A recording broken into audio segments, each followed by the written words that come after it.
Sir ఏమీ తెలుసలేదు, ఎవ్వరు పట్టించుకోలేదు, ఎవ్వరు స్పందించలేదు సార్. మాకైతే చాలా ఇబ్బంది పెడుతున్నారు వాళ్ళు. మాకైతే చాలా బాధపడి ఎన్నో సార్లు పోయి ఏడ్చి కూడా చెప్పినాము, ఎవరు మమ్మల్ని పట్టించుకోలేదు. ఇప్పుడు ఇంత నష్టం చేస్తున్నారు. మేమేం బిల్డింగ్ కట్టలేదు సార్. మేము ఏదో 4 గోడలు వేసుకొని పైన రేకులు వేసుకొని కనీసం ఇంట్లో బండలు కూడా లేవు సార్. మాకు లోపల మేము ఊరిని గరుగేసి దానిపైన సిమెంట్ అలుక్కొని తుడుచుకుంటున్నాము. మేమేం ఉన్నోళ్ళం కాదు. అట్లని మేము పిల్లర్లు వేసి బిల్డింగ్ కట్టలేదు. పిల్లర్లు వేలే బిల్డింగ్ కట్టలే. మేము 4 గోడలు వేసుకొని ఏదో 3 రేకులు వేసుకొని వాడు ఆటో తోలుకుంటాడు. జరిగేది కష్టం అయిపోయింది. వాడు బతకలేక చిల్లరంగడి వేసుకొని పెండ్లాంకు బతుక్కుంటున్నాడు. ఇంత అద్దమానం చేసిపోతే, ఇంత నష్టం చేసిపోతే మేము ఎట్లా సార్? ఏదో మాకున్న టీవీనే కానీ ఏదైనా కానీ మాకున్న సామానే కానీ ఇప్పుడు మేము జీవిత కాలం కష్టం పడినా అవి తెచ్చుకోలేము. వాడు ఆటో తోలి 2 పిల్లలను సాకి ఇప్పుడు ఆ గోడలు కూడా వేసుకోలేడు.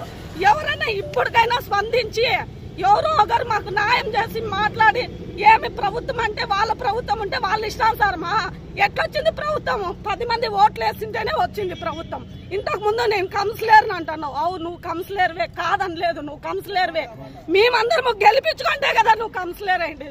నువ్వు కౌన్సిలర్ అయితే ఇప్పుడు నీకు అంత దౌర్జన్యం ఎక్కడి నుంచి వచ్చింది? ఎట్లొచ్చింది? కట్టుకున్నావు కదా పక్కన. పోనీ నీ ఇంటి ముందరో నీ జాగాలోనో కట్టలే కదా, ఏదో మేము పక్కన ఇచ్చినారు కట్టుకున్నాం. అట్లనే నీకు ధీటీగా మేము కట్టాలని మేమేమి పెద్ద బిల్డింగ్లు ఏం కట్టుకోలే. ఏదో చిన్న గుడిసి మాత్రం వేసుకున్నాం. అది కూడా కూల్ చేసి మాకు ఇంత నష్టం చేస్తే ఇప్పుడు వాడు ఎట్లా బతకాల సార్? వాడు చచ్చిపోతాడు. ఇప్పుడు రైలు కింద పడి సావాల. 10 లక్షల అప్పు ఉంది. తాళి పట్టు కూడా అమ్మినారు. మన పోలీసు స్టేషన్ లోకి పోవాలంటే డబ్బులు లేక కమ్మలు పిల్లల చోళ్ళోటి పెండ్లాం చోళ్ళోటి కుదగబెట్టి పోయి వాడు పోలీస్ స్టేషన్ లో కేసు పెట్టి తిరిగినాము. వణుకుతా అన్నాడు. మేము వచ్చేళ్ళకి అంతా కూల్ చేసినారు. ఇక్కడైతే మనుషులు ఎవ్వరూ లేరు.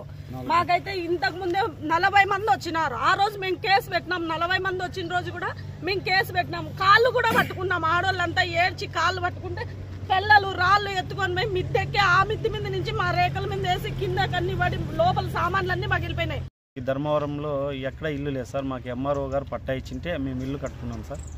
ఇల్లు కట్టుకున్న దానివల్ల ఇప్పుడు మేము పొజిషన్లో ఉన్నాం సార్. ఆల్రెడీ వీరన్న అనే అతను వచ్చి స్థలం నాదంటూ పక్కనే ఇల్లు కట్టుకున్నాడు సార్. ఇప్పుడు 4.5 సెంట్లు ఇల్లు కడుతున్నారు సార్. గవర్నమెంట్ ఫ్లాట్లు 3 ఫ్లాట్లు ఆక్రమించి మాకేదో పేదలకి ఇల్లు ఇచ్చింటే దీంట్లో మేము ఇల్లు కట్టుకునే దానికి ఇంతకుముందు 15 రోజుల కిందటి కూడా వచ్చి మా రేకులంతా పగలగొట్టి మమ్మల్ని చాలా ఇబ్బందులు చేసి నా భార్యని ఎట్లా అంటే అట్లా కొట్టి పోయినారు సార్ మా అక్కలని అందరినీ.